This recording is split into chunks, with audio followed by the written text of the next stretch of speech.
खुलुमबाय स्टुडियोआव दं आं उदांस्रि मुसाहारि क'क्राझार जिल्ला दतमायाव इउपिपिएल हानजाया जिथि गायसनथाय सान फालिनाय हाबाफारियाव मन्त्रि उरखावगोरा ब्रह्मआ बिजेपि दोलोनि हेंथायै माखासे बाथ्रा बुंथिनायखौ नुनो मोननाय जादों। मन्त्रि उरखावगोरा ब्रह्म बिथाङा बुंथिदों दि बिजेपिआ बिटिसिआव सरकार दानो हानाय पजिशन गैया।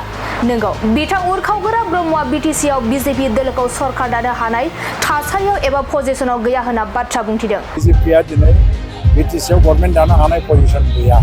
बिथाङा बुंथिबावदों बिटिसिआव इउपिपिएलआ बिजेपिनि मददजों सरकार सालायदों बे नंगौ, नाथाय बिजेपि दोलोआ बिटिसिआव सरकार दानो हानाय पजिशनाव गैया। इउपिपिएलआ बिजेपि बिपिएफ आरो कंग्रेसजोंबो जुजिनांगौ गैया, मानोना इउपिपिएलआ मोनफ्रोम राजखान्थि हान्जाखौ फेक्टर होनना साना आरो सरकार दानो हागोन होननानै साना होनना रोखा बाथ्रा बुंथिदों बिथां उरखावगोरा ब्रह्मआ। आं सानो जोंहा दा बिजेपिजोंबो जुजिनांगौ गैया, बिपिएफजोंबो जुजिनांगौबो गैया, कंग्रेसजोंबो जुजिनांगौ गैया, खारन जों बिसोरखौ मोनसेखौबो फेक्टर होननानै साना, गभर्नमेन्ट दानो हागोन होननानैबो साना।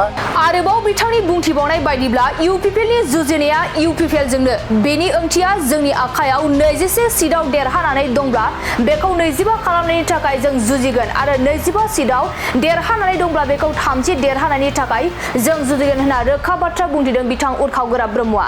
बेनि अनगायैबो बिथाङा बुंथिबावदों दि हाग्रामा महिलारिया बिजाथिफोरनि फारिलाइ फोसावनानै होनानै एबसुनि खावलायनायखौ नेवसिनानै थाबाय होनना बाथ्रा बुंथिदों बिथां उरखावगोरा ब्रह्मआ। दानिया फैदो उरखावगोरा ब्रह्मनि आबुं बाथ्राखौ जों खोनासंना लानि। बिटिआरआव गासिबो सिटिजेनशिपआ फार्स्टआनोखा, सेकेन्ड सिटिजेनशिप होननाय जेबो कनसेप्ट गैया आरो संबिधानावबो गैया, आयेनावबो गैया आरो सिटिजेनशिप होननाय बाथ्राया बिटिसिनि नङा, बेयो आसाम गभर्नमेन्टनिसो आरो बियो बिटिआर माने भारत सरकारनिसो।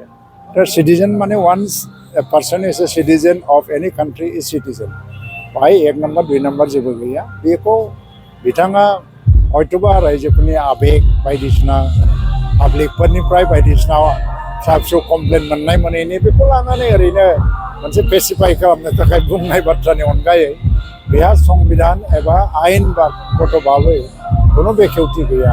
आरो आं सानो जोंहा दा बिजेपिजोंबो जुजिनांगौ गैया, बिपिएफजोंबो जुजिनांगौबो गैया, कंग्रेसजोंबो जुजिनांगौ गैया, खारन जों बिसोरखौ मोनसेखौबो फेक्टर होननानै साना, गभर्नमेन्ट दानो हागोन होननानैबो साना। बिजेपिनि मददजों गभर्नमेन्ट सालायदों थिगैनो, खिन्थु बिजेपिआ दिनै बिटिसिआव गभर्नमेन्ट दानो हानाय पजिशन गैया। जोंनि जुजिनाया गावजोंनो, इउपिपिएलआ इउपिपिएलजोंनो जुजिगोन। बेनि मिनिङा जाहैबाय मा, जोंनि आखायाव दा 21टा सिट जों जुदि देरहानानै दंबा बेखौ 25टा खालामनायनि जुजिगोन जों, आरो जों दा 25टा देरहाखानानै दंबा बेखौ 30टा खालामनायनि जुजिगोन जों। दा जोंनि जुजिनाया बे जोंजोंनो, ओंखायनो जोंहा गुबुनजों जुजिनांगौ। जोंथ' नेनानै दंमोन, ओंखायनो जों केन्डिडेटबो फोसावाखैमोन, इउपिपिएलआ दाबो केन्डिडेट फोसावाखैमोन, नेनानैथ' दङ। नाथाय हाग्रामा महिलारिया बिथाङा केन्डिडेट फोसावना होनानै बे खौसेथिनि जे दुलाराय बर' फरायसा आफादनि खावलायनाय बेखौ बियो नाखस खालामनानै थाबाय। नाखस खालामनायानो जाहैबाय बियो, होनबा केन्डिडेटखौ फोसावनाङामोन, खारन जनानै रायलायलायोमोनबा बबे सिटआव सोर गेलेगोन, सोर बेसेबां गेलेगोन बेखौ मोनसे सर्ट आउट खालामनानैसो केन्डिडेटखौ फोसावनांगौमोन। नाथाय केन्डिडेट बिथांमोना फोसावबाय जिहेतु, आं सानो हाग्रामा महिलारिया खौसेथिनि आइडियायाव गैया। बेथ' जोंहा प्रमद बर'नि आखायाव डिसकासन मोनसे होबाय, जोंहा खुनु आथुरबो नङा। जों ओरैबायदि स्टेबल, ओरैबायदि मजबुत जे लास्ट ममेन्टआव फोसावबाबो जोंहा जेबो प्रब्लेम गैया। आरो बेफोर हान्जाफ्रासो थाब थाब माने केन्डिडेट फोसावो, जायफ्रानाखि माने अबस्थाफ्रा माने दुरबल।